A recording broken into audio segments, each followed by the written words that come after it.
Rey may not be the Star Wars fandom's favorite Jedi, but for most casual viewers, she's the first and only female Jedi they know about. Rey was first introduced in The Force Awakens back in 2015, where she was presented as an abandoned child left on the desert world of Jakku. After meeting Finn, a stormtrooper who escaped the First Order, she discovers that she has a connection with the Force. And so began a good few years of people cosplaying Rey at cons because she's the only well-known female Jedi we've seen on the big screen. But the Star Wars universe is massive, and with such a big fictional world comes other cool female Jedi. Now, we've actually seen some of these female Jedi on TV or in supporting roles in some of the earlier Star Wars movies. But just in case you've forgotten about them or haven't really noticed them before, here are 8 badass female Jedi for you to get acquainted with. This is a little bit human, and these are our favorite female Jedi. Let's start with the female Jedi that a lot of you are likely already familiar with. Ashoka was first introduced in the animated movie The Clone Wars, where Ashoka was Anakin's Padawan. Born on the Torgrutta home planet called Shili, Ashoka showed her Force sensitivity early in life. The Torgrutta have a tradition where they must succeed on a hunt to prove themselves. During the hunt, Ashoka encountered a Rakshir beast, and instead of killing it, was able to connect with it through the Force. Ashoka returned to her village riding the Rakshir, proving she was Force sensitive. Later, Ashoka was sent to Coruscant to be raised at the Jedi Temple, where she would become Anakin's Padawan at just 14 years old. Though talented, Ashoka was rushed through the ranks because of the Clone Wars and because Yoda thought teaching Ashoka would show Anakin how to emotionally let go of people. Things didn't go according to Yoda's plan, of course, because Anakin falls to the dark side, leaving Ashoka to fend for herself. Now, alone in the Jedi Order, Ashoka begins to realize that the Jedi she looks up to and the principles she was raised under aren't infallible. Now, disillusioned, Ashoka strikes out on her own. Despite her differences with the Order, Ashoka doesn't abandon the light side of the Force. We get to see her in live action for the first time in The Mandalorian, where she uses the Force to figure out that Baby Yoda's real name is Grogu, and that he was actually raised in the Jedi Temple like she was. Oh, and did we mention she has not 1, but 2 cool lightsabers? Mara Jade won't ring a bell if you've only seen the Star Wars movies and TV shows, but she will definitely be familiar if you've read Heir to the Empire, a 1991 Star Wars novel where she was introduced alongside another fan favorite, Grand Admiral Thrawn. Mara Jade was introduced as a member of the Emperor's Hand, a secret organization that served Palpatine as a kind of secret service that would carry out assassinations for Palpatine, using her connection with the Force to further the goals of the Emperor. However, when Palpatine died, Mara Jade left to become a smuggler. Her skills from her previous job quickly made her the second in command of Talon Karrde, the head of a smuggler's organization. Luke first meets Mara Jade when he is kidnapped by her while working for Talon Karrde. Mara Jade despises Luke at first, but the two later become close and fall in love. At the end of the Galactic Civil War, Mara Jade marries Luke and the two establish a new Jedi Order. Will we ever see Mara outside of comics? As the creator of Mara Jade, Wait!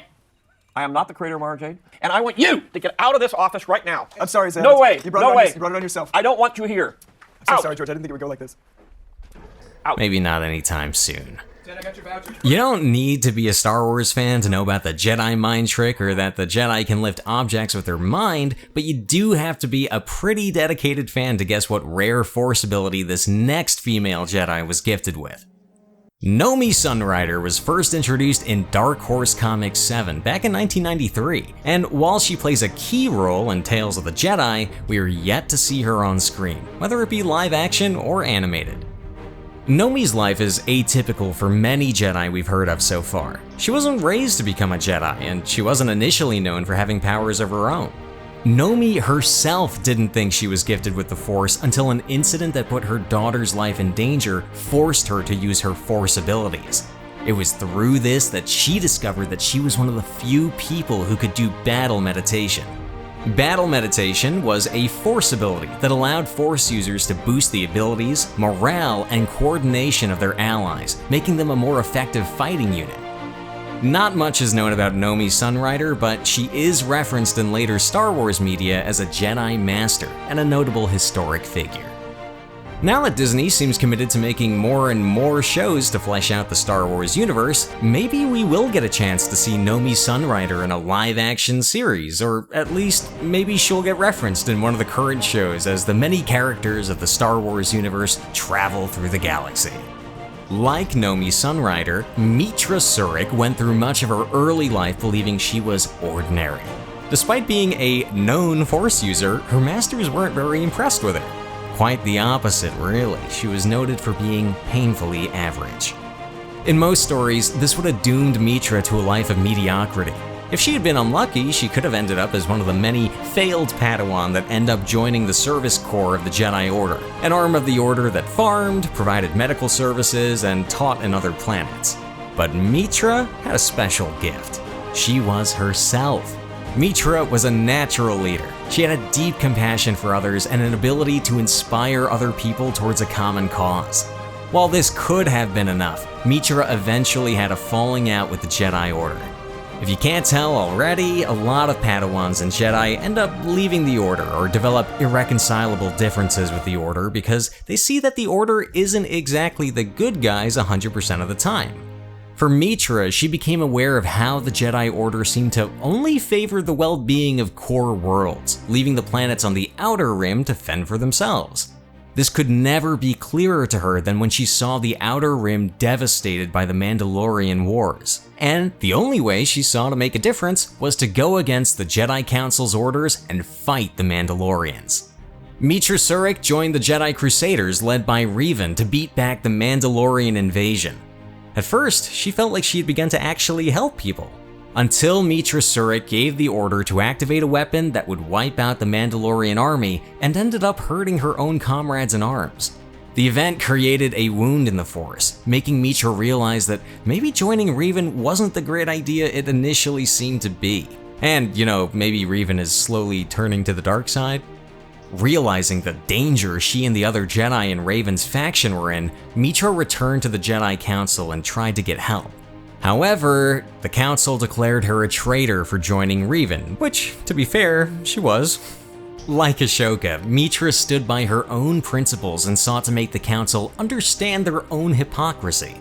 When the Council sentenced her to exile, she abandoned her lightsaber to them. This could have been the start of a peaceful, if desolate, life in exile for Meetra until she was lured back by Atris, a dogmatic Jedi Master who was always in denial about the Jedi ever being wrong. But that's a story for another time. Ashoka Tano may be the most popular Togruta in Star Wars, but she's far from the only one to be a known character in the entire franchise. Around Ashoka's time, Shaak served as a Jedi Master and sat on the High Council. Like many of her species, Shaak was known to be very compassionate.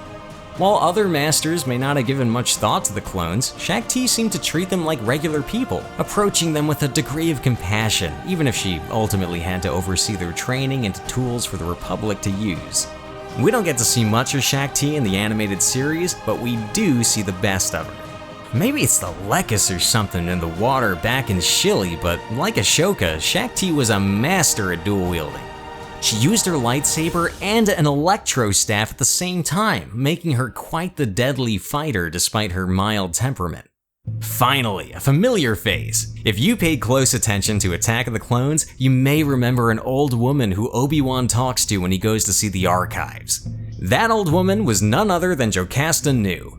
Jocasta Nu was a Jedi Master, but unlike other Masters, she served as an archivist instead of being a fighter. It wasn't a decision made out of being incapable of fighting, however. Jocasta Nu is a talented fighter, leading her to become one of the few Jedi to survive the Purge when the Grand Inquisitor attacked the Jedi Temple. Jocasta manages to escape the Jedi Temple alive and with a number of holocrons from the archives. She would hold on to them, hoping that they could inform a new generation of Jedi Knights who could rise up against the Empire. There could have been more to Jocasta's backstory. Actress Alethea McGrath shared in an interview that one of Jocasta's cut stories was that she had a romantic history with none other than Count Dooku. Can you imagine it though? Two badass grandparents just swinging lightsabers throughout the galaxy? No? It'll be our headcanon then. Mace Windu is a hard ass, so if anyone can make it through training set up by him, they're bound to be tough too. Depa Billaba certainly was. Depa Billaba was orphaned at a young age when space pirates killed her parents and took her captive with the intention of making her a slave. Realizing that the child was Force sensitive, Mace Windu brought her back to the Jedi Temple so that she could be raised to become a Padawan and later, a Jedi Knight. Mace Windu seemed to have a soft spot for little Depa Billaba since he taught her Vaapad, a variant of Form 7 that was rare among Jedi. Vaapad was part of Mace Windu's signature fighting style, so it was obvious Depa was his student. Depa later taught Form 7 to her own students, and maybe she could have taught her Padawan, Caleb Doom, how to fight in the Vaapad style if not for Order 66. Now, for those of you who don't already know or forgot, Order 66 is the protocol that made the clones fight and kill all the Jedi and their apprentices. When Order 66 was activated, Depa had to fight her own clone troops who turned on her and began to hunt down all the Jedi. Depa saw no other way to save her Padawan, so she ordered Caleb to run while she held off the clones, buying her apprentice time to run before she died in battle. Caleb later went into hiding and became Kanan Jarrus. Even in hiding, Kanan didn't forget his master and the lessons she had taught him. When he met Ezra Bridger, he took on the responsibility of showing him the ways of the Force and how to fight for the greater good. Okay, who?